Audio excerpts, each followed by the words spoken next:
आध्यात्मिक जगत में बहुत सारी बातों का लोगों को तनाव बहुत दे दिया गया है और बहुत सारे तनावों में से एक तनाव है अतिक्रमण का तनाव।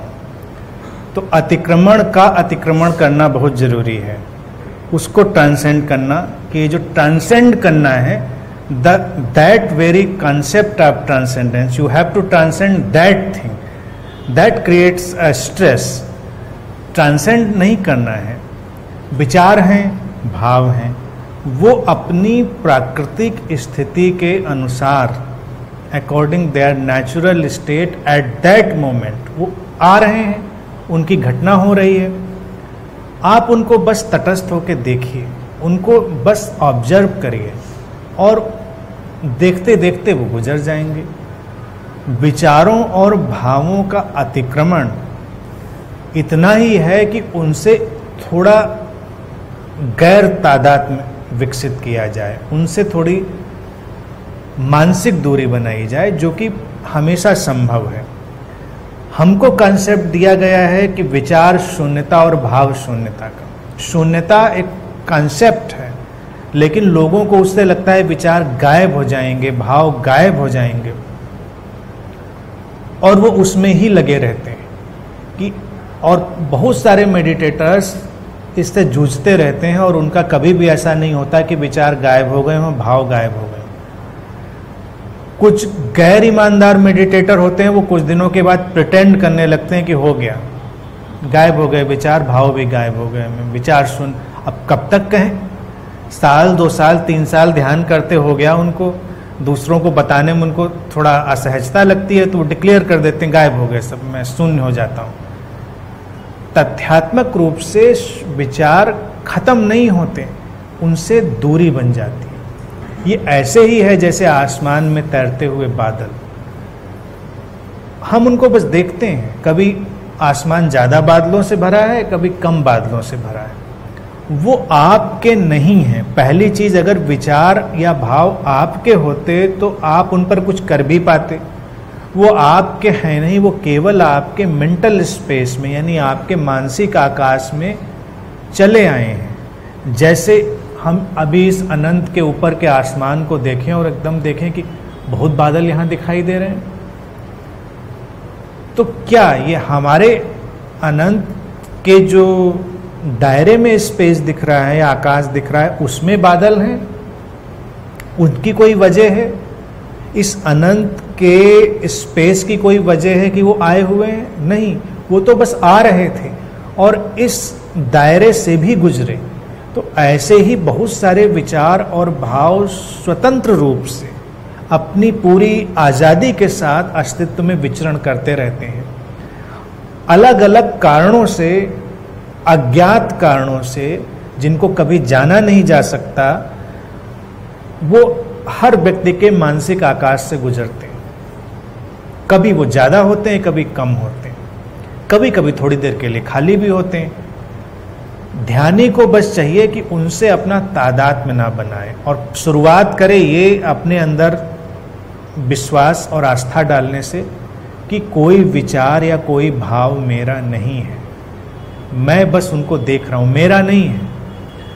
तो इतना बड़ा तनाव उसका हटेगा, क्योंकि हर बात की मेरा विचार, मेरा भाव, मैं ये सोचता हूँ, मैं ये महसूस करता हूँ, ये सब हट जाएगा। एक ध्यानी थोड़ा अलग तरह से देखता है, वो कहता है ये विचार किया जा रहा है या ये भाव उठ रहा है, मैं कर रहा हूँ नहीं ऐसा। तो उस देखने के भाव से धीरे धीरे करके वो रिलैक्स हो जाता है। फिर वो विचारों के तूफान के बीच हो सकता है, भावनाओं के तूफान के बीच हो सकता है और बिल्कुल उनसे मुक्त हो सकता है, बिल्कुल उनसे असंपर्क, डिटैच्ड हो सकता है। ये स्थिति ही ध्यानी की है। पहला कदम बिल्कुल सिस्टमेटिक ढंग से इसको फार्मूले से समझ सकते हैं, कोई विचार या कोई भाव मेरा नहीं है। व्यक्तिगत आरोपण यानी कि जो इंडिविजुअल आइडेंटिफिकेशन है उसको हटाना। फिर दूसरी बात, हर विचार और भाव के घटने की एक अज्ञात व्यवस्था है जिसको सीमित मानवीय मन कभी जान नहीं सकता, उसको स्वीकार कर लीजिए। तीसरे कदम पर उनसे डिटैच रहिए, उनको ऑब्जर्व करिए। और बस वो गुजर जाएंगे। इन 3 स्थितियों को अगर कोई साधक साध लेता है तो शांति गहरी हो जाती है, फिर कुछ करने के लिए नहीं रहता। सिंपल फार्मूला है। अगर भाव विचार मेरे नहीं है, भाव विचार मेरे तो किसके हैं? मुझे लगता है भाव विचार मेरे ही हैं, और मुझको इसको समझ के इसके परे जाना है। मैं इसको इस तरह से देखता हूँ। नहीं, ऐसे देखने से काम नहीं चलेगा।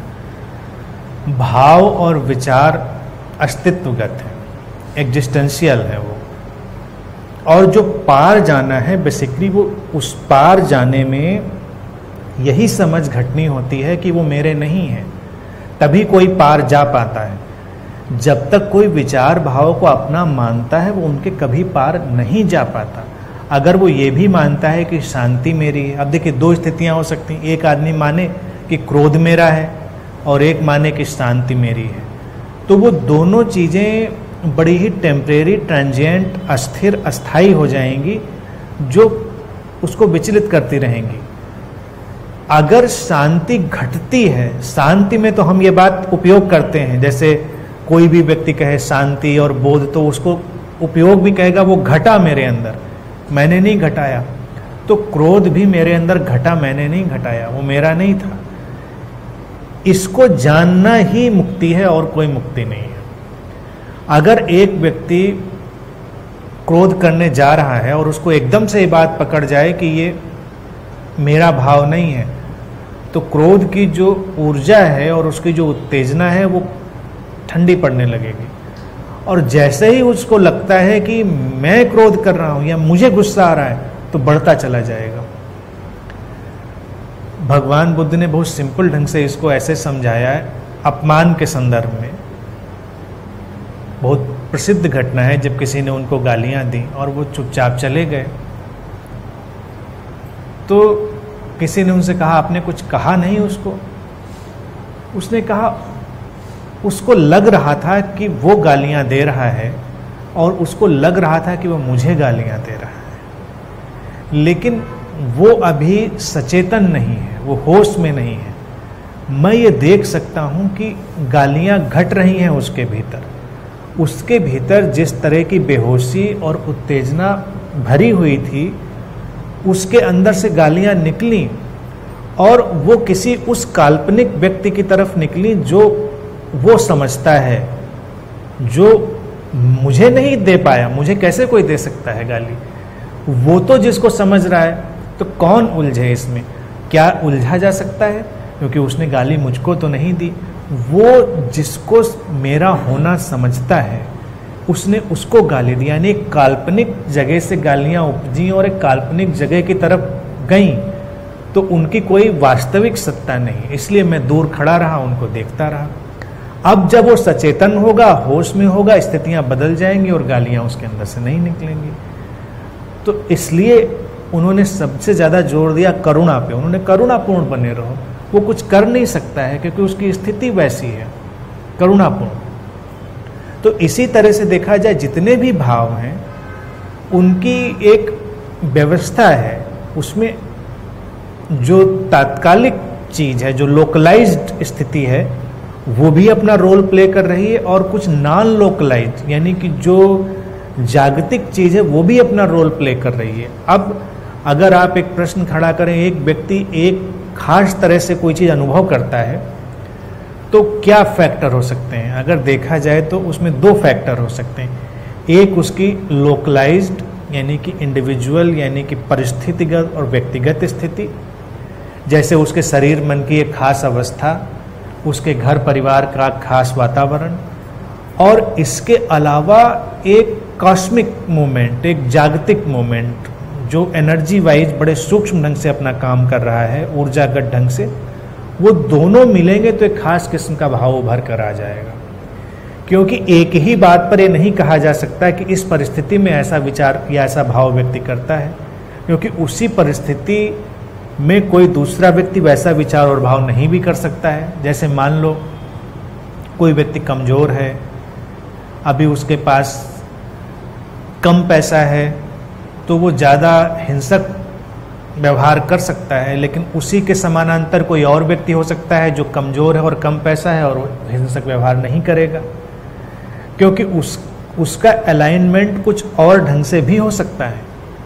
तो ये दो स्थितियां हैं, इसीलिए बड़ा रहस्य है। ये रहस्य है कि कुछ होता है तो क्यों होता है, इसको जाना जा सकना आज तक संभव नहीं हुआ। आरोप तुरंत व्यक्ति के ऊपर लगता है और व्यक्ति भी यही कहता है कि हाँ मैंने किया ऐसा, मैंने ऐसा सोचा, मैंने ऐसा भाव किया। लेकिन जो लोग सचेतन ढंग से देखते हैं वो देखते हैं कि नहीं, व्यक्ति ने कुछ भी नहीं किया, वो उसके माध्यम से बस घटा, वो केवल उस समय माध्यम बना था। और यही चेतना धीरे धीरे विकसित होती है लोगों के अंदर। आध्यात्मिक चेतना यही है कि इसका विकास हो। खास अब देखिए, ऐसे देखिए, अगर उसको दूसरे एंगल से देखिए, वैज्ञानिक थोड़ा और उसको मेडिकल ढंग से देखिए, कुछ खास किस्म के केमिकल और कुछ खास किस्म के हार्मोन एक खास किस्म का विचार और भाव देने लगते हैं व्यक्ति को। तो विचार और भाव व्यक्ति कर रहा है या वो केमिकल और वो हार्मोन कर रहे हैं? कौन कर रहा है?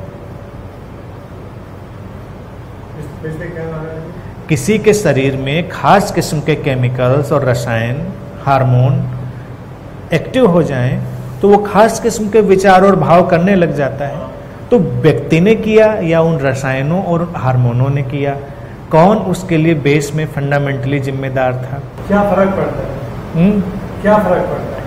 वो किसी ने किया हो, हाँ तो उस वक्त वहीं से रहा है। महाराज जी, मुझे कोई कितना गाली दे, मेरे को असर नहीं होता मेरे को। हाँ, तो ये अच्छी बात है। नहीं, उसी बात नहीं है।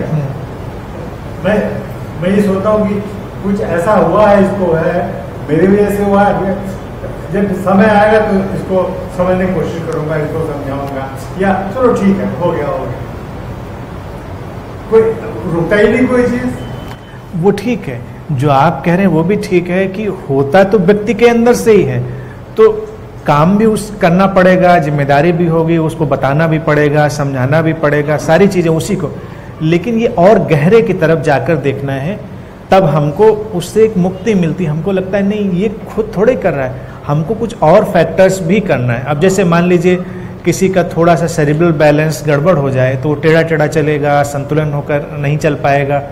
अब हम उसको डांटते रहें, उसको समझाते रहें कि तुम ऐसे क्यों चलते हो, तुमको ऐसे नहीं चलना चाहिए, तुमको ऐसे बैठना चाहिए, तुम टेढ़े क्यों बैठते हो। लेकिन वो तो एक सेरिब्रल बैलेंस जो गड़बड़ हुआ उस वजह से चीज़ें हो रही हैं। तो हम करेंगे तो उसी के लिए काम, उसी को दवा देंगे, उसी व्यक्ति को हम ठीक से चिकित्सा देंगे, और जब वो आएगा तो सीधे चलने लग जाएगा। काम व्यक्ति के ऊपर ही होगा, लेकिन हमें और गहराई में देखना है कि फैक्टर कुछ और है। मैं ये बताना चाह रहा हूँ कि जब केमिकल और हार्मोनल चीज़ें इतना काम कर सकती हैं तो कुछ कॉस्मिक फैक्टर भी हैं। बहुत सारे ऐसे कॉस्मिक फैक्टर हैं जो भी काम कराते हैं, लेकिन करता तो व्यक्ति ही है, आता तो उसका ही अंदर से है। तो उस एंगल से उसको देखना बिल्कुल उचित है, कन्फ्यूजन उसमें कोई भी नहीं है। लेकिन वो दृष्टि की कहीं और से रहा है, ये व्यक्ति को मुक्त करती है, ये उसको उलझाती नहीं है व्यक्ति से।